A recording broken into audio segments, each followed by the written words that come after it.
Yes, thank you. Before going to the presentation, I would like to thank the PG and Research Department of English, Sita Lakshmi Ramaswamy College, because it is my college where I completed my UG, PG, and MPhil. It is like from that college, from the motivation of the teachers and everybody, I am now what I am. I thank in this time I would like to thank Dr. Bennett who helped me and who guided me and who is guiding me and who motivated me, who supported me.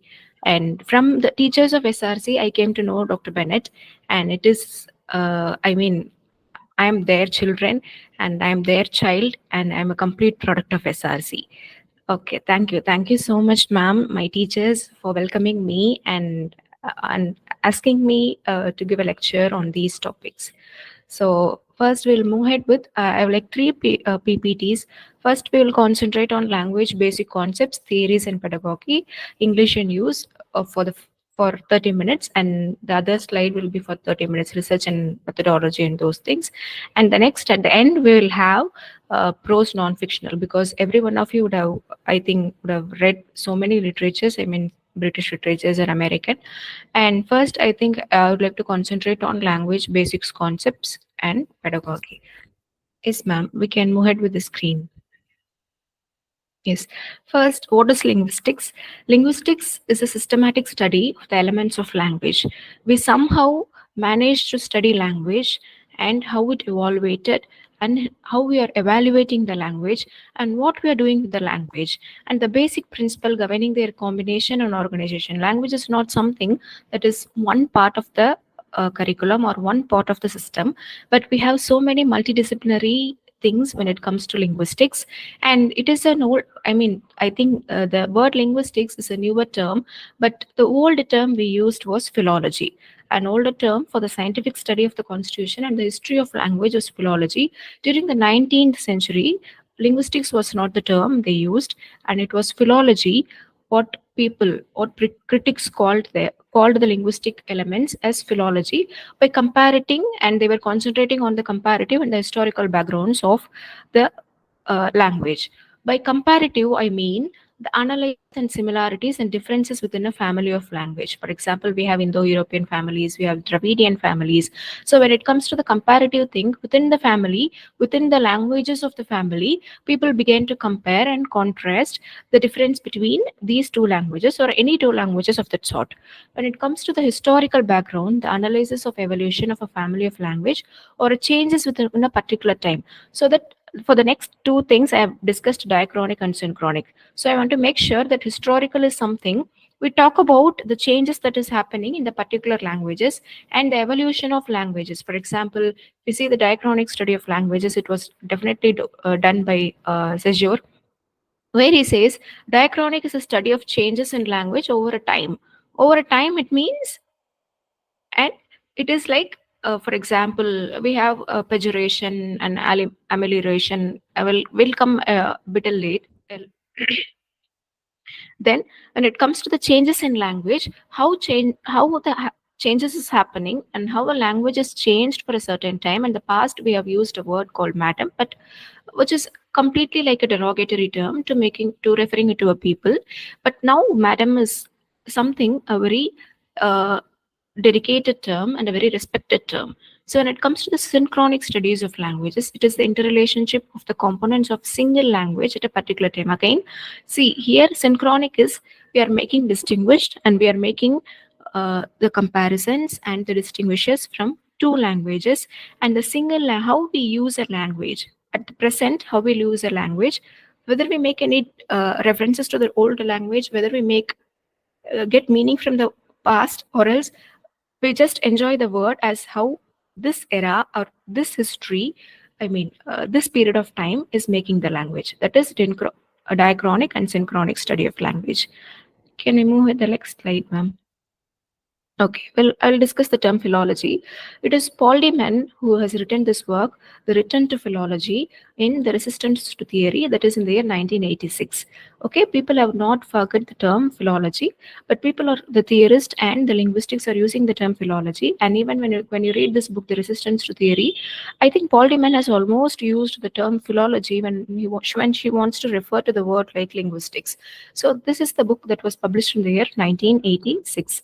And moving to Edward Said, even Edward Said, who talked about Orientalism and who we remember for post-colonial studies, and Edward Said has also written a book called, a chapter in the book called Democratic Criticism, where he was talking about the return to philology. Every linguist has some connection to the word called philology. Rather than using linguist, they want to use the word called philology.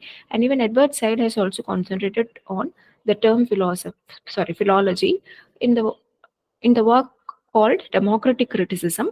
And he has talked exclusively about the return to philology in humanism, he says. He was not talking about any animal language or anything of that sort. Edward Said, who's talked about Orientalism at a particular point, and he has something to say about the return to philology. Then Jeffrey Galt Hartman, he wrote Roots, Races, and the Return to Philology in the Humanities and the Dream of America. There he traces the connection between the discipline of philology and the racial theorizing in the 19th and the 20th century. There he might have in this book, Roots, Races, and the Return to Philology. Definitely, I have not read this book, but when I'm discussing with my guide and me and he were talking, and he says many root words he formed.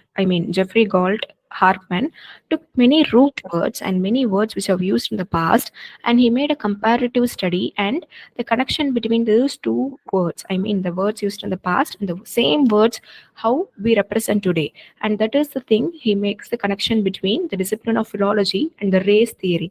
Race, we always have, sometimes we'll, now we are not, will not be using the term negro, isn't it? So we call it as a term, and we'll use some words to refer to a word called negro. So with like so many words, Jeffrey Galt Hartman has made the distinguished, the differences between the old words and the words used in the past and the words used in the present. Yes, ma'am. So moving to the development of linguistics, we have completed with the term philology. Then moving to the development of linguistics, it is a system that associates sounds with meanings in a way that uses words and sentences. First, we'll give importance to sounds, and then to words, and then to meanings, and then we'll form a sentences. Then it is a systematic study of the structure and evolution of human languages. We know how words evaluated, how from the sounds we got to know the words, from words we could make the sentences, and the sentences definitely with some meanings, so that the other person, so that the receiver will definitely have some kind of sense. So we will definitely not have a conversation without any sense. The communication will not be fulfilled if the receiver didn't get the words or didn't get the messages properly. So what is the goal of linguistics? Since language is universal, why we talk and why I talk now, that you want to understand the languages, that you want to understand what I'm talking and what the language I'm talking. It is not something that I am using a sign language or anything of that sort. As language is universal and fundamental to all human interaction, understanding the complex of human world languages and communicate between people. Communication is the main process for which the language is developed and how we study language, and that is how we coined the term philology, and now we are using the term linguistics between people, and for the end we are using it for translation activities. Then moving to historical linguistics, we have something to deal with philology. Then after philology, we have linguistics, that is historical linguistics. This historical linguistics studied and reconstructed the proto-language, Indo-European languages. All languages in Europe and many in East and Northern India are derived. See, we know Dravidian languages where will talk about Tamil and those things. When it comes to proto-languages or Indo-European languages, we have so many families and so many subgroups, and mostly all those families, all those languages were from Europe and mostly from Middle East and Northern India. Okay, moving to the Proto-Indian European, which we call it as PIE, is the proto language. Proto language is the mother language. We have something called proto language from which the other languages will get derived. We use the term Creole, isn't it? What is a Creole? It is like we get words, or we get words from so many languages, and even now we talk Urdu in our home. Urdu is a Creole. It is borrowing of words from Hindi, and some words from Malayalam, and some words from other languages, and that is what we call it as a language, which is Urdu. Okay, so again we have proto languages, a mother languages from which we will derive so many languages. And this proto languages, or this family of Indian European languages, comprises most of the languages from northern Indian subcontinent and Iranian plateau. Yes, ma'am. Sorry, I have a problem with sharing the screen, so I've asked my teachers to share it for me so that we will learn everything. So it is like from Indo-European, we have 583 languages, and we'll go for Dravidian languages, which is 79. And when it comes to Arabican languages, we have 77 languages. These are the language families, and many questions for the TRB and those things when we're looking for the question papers of other people, and we are looking the question papers of GATE. These things are very important when it comes to linguistic sections. Next slide, please, ma'am. Okay, moving to Sir William Jones, who identified the similarities between languages of Sri Lanka, Latin, and Greek. After having the families of languages, this one person, Sir William Jones, was making the similarities between the languages of Sri Lanka, Latin, and Greek. I was making comparison and contrasting what is similar in both the languages or many languages. And he discovers that there are regular sound correspondence among many of the languages spoken. And then moving to the Indo-European families, which have eight subfamilies like Albanian, Armenian, and Balto-Slavic. In Balto-Slavic, we'll come across Russian, and when in Celtic, we'll come across Welsh, Irish Gaelic, and Scottish Gaelic. When we move to Germanic, we'll come across English, Dutch, and German, and Danish. When we move for Indo-Iranian, Hindi, Urdu, Bengali, and Marathi. You can ask me why I've left space for Albanian, Armenian, and Italic. It is not so important. See, passing exam is one point, and the ultimate aim is to clear the exam. It is like first this for this. I mean, 1.5 hours, I will focus from the exam point of view, and I don't want to dump anything so that you will get frustrated for this exam. So just remember that these things, Balto-Slavic has the Russian languages as a subfamily, and Celtic and Germanic and Indo-Iranian. Yes, ma'am.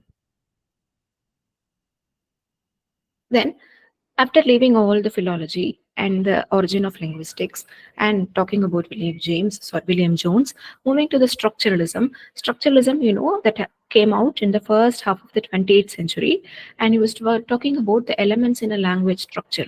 We talked about sounds, we talked about words, we talked about meanings, then we talked about structure and structure of the language with meaning. And exclusively, structuralism focuses on the language structure that was happened in the first half of the 20th century. Then moving to the generative grammar, Noam Chomsky. I've touched all the important people here so that you can go and refer and you can study by yourself. Okay, within this 1.5 hours, I cannot study. I cannot tell you everything. So these are notes, PPTs from my personal notes. I read all those things to clear this exam. So moving to generative grammar, that happened in the second half of the 20th century. When it comes to the generative grammar, the Chomsky directly focuses on the theoretical framework and linguistics that poses that language is generated by a set of rules. And he says language is not something that is like liberal. Okay, it has some set of rules, as we have lang and parole. When it comes to parole, we call it as it is individual's use of language. When it comes to lang, we have the set of rules for language. Similarly, this generative grammar by Noam Chomsky says language is generated by a set of rules and principles that are hardwired into the human brain, he says. If you compare and contrast generative grammar of Noam Chomsky to John Locke, he talks about, and who talks about human mind as a tabula rasa? It was by John Locke, isn't it? But this person, yes, but this person says in a generative grammar, Noam Chomsky said, language is something generated by a set of rules, he says, but at the same time, he says, it was hardwired into the human brain. We have some connection, we have some acquisition.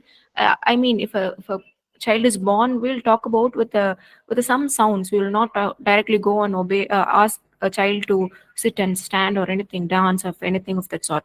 But we'll ask the child, will make the child smile with so many sounds and noises. So he says those things will get involved in the mind, and from that human brain will get generated to set of rules to be spoken. Then moving to Charles F. Hockett, who is a person may distinguish language from communication. He says he distinguished language from communication. Language is set of rules we have. When it comes to communication, he says what I communicate is matters. Okay, I know the language, but if I talk rubbish, what will you think of me? So he says language is different from communication. He says language is rules, but communication is how a person is handling the language. This talked about in this work by Charles F. Hockett. Then we have some design features of human languages. He talked about some design features. A human language should have some these qualities so that it will make sense, so that it will have a sense to communicate with others. And he talked about duality of structure. Human language is constructed at two levels, words and sounds, he says. Then moving to arbitrariness, there is no natural relationship between signs or symbols and their encoded meanings. He says, why a tree is called a tree or why a book is called a book. It is like we don't have any rules for those things, and you cannot ask why Taj Mahal is named Taj Mahal. Okay, so something we cannot answer, and